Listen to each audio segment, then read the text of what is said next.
Okay, we got one here. This one's a little different channel, but check it out. So this one's called Pregnant Florida Mom Handcuffed at Gunpoint.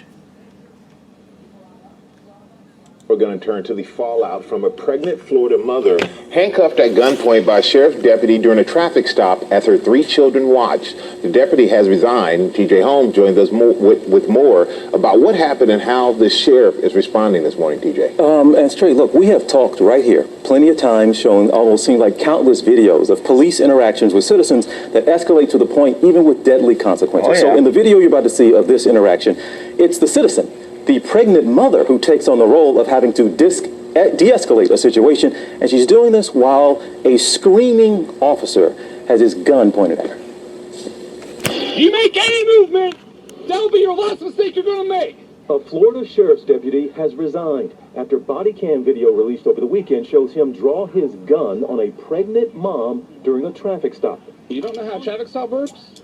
Bradford County Sheriff's Deputy Jacob Dessou handcuffed Ebony Washington, her 3 young kids watching from inside the car. Washington tells them to keep recording.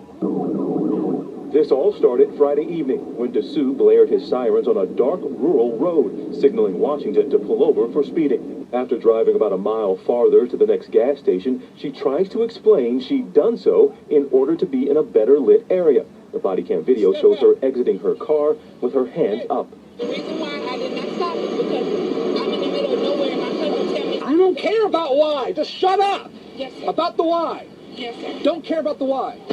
But I let him know I'm pregnant, sir. I'm 4 months pregnant, because I felt like how hard he pulled me that he would actually throw me to the ground. In an ABC News exclusive with her daughters, Washington says she knew her decisions in that moment were critical.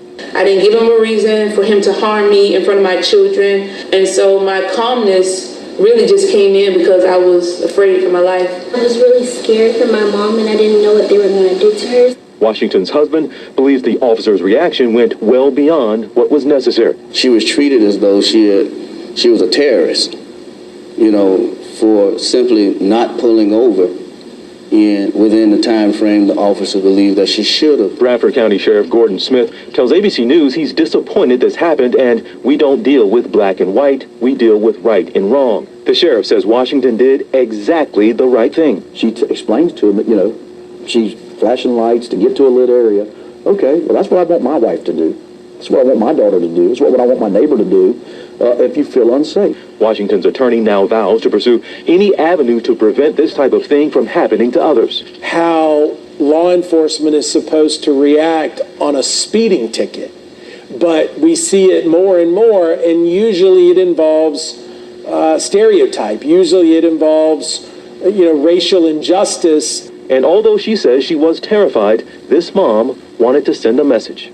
I'm not that type of person. I'm an educated woman, and so I felt like I needed to, loosen that stereotype that may have been in their head. We have reached out to that deputy Dessou. We did not hear back. And there's no shortage of stories out there of people impersonating police officers, pulling people over. That's led to assaults and death. This is what people might recommend that your loved ones do. You pull over somewhere safe. Police themselves. The sheriff said recommend you do this for the sheriff's deputy safety and for the citizen's safety. And you said it. We were talking. She put her hazards on. She wasn't speeding. She gave the indication that she was not fleeing. And she kept calm. It was the officer, as you said, who was escalating the situation. And we don't know what was going on with him, Robin, but didn't hear in that video. As soon as he put his lights on, you could hear him screaming to the loudspeaker. He says, "Pull over or I will put you down." That was one of the first things he said to this citizen. So before she even had a chance to do anything to upset him, he approached with that type of demeanor. So maybe this is, again, a lesson for us all, but a training lesson for officers as well. Well, hey there, Jim. And that's the problem as well, it's like when you get pulled over for a traffic violation like that, you don't want to just pull over to a curb. It could be a ditch or off the road, because some roads, they don't have much of a show. So your instinct is you want to get pulled to like a store, a driveway, a parking lot, because it's open area, well lit like that as well too. But I just think it's crazy. You get these cops out there, it's like, if you make any movement, if you don't do what I say, and if you don't obey my command, I will take you down. I will shut you down and kill you. I mean, I think it's crazy. You get cops out there so deranged and just just so deranged and just so pissed off at the society world. They go out there all mad. They probably had, all pissed off, having a bad day. They're thinking, let's see here. Let's see if I can find somebody that's violating the law, and I can pull out my gun and shoot him, and I'll feel better about myself. Let's say, or you get caught. Let's see how many people I can kill today. That's how somebody we deal like that. And it's not about reform. It's about replacing the bad cops. It's another case of happy fuck the cops day. Come and get some piggies. 3 o'clock, bitches.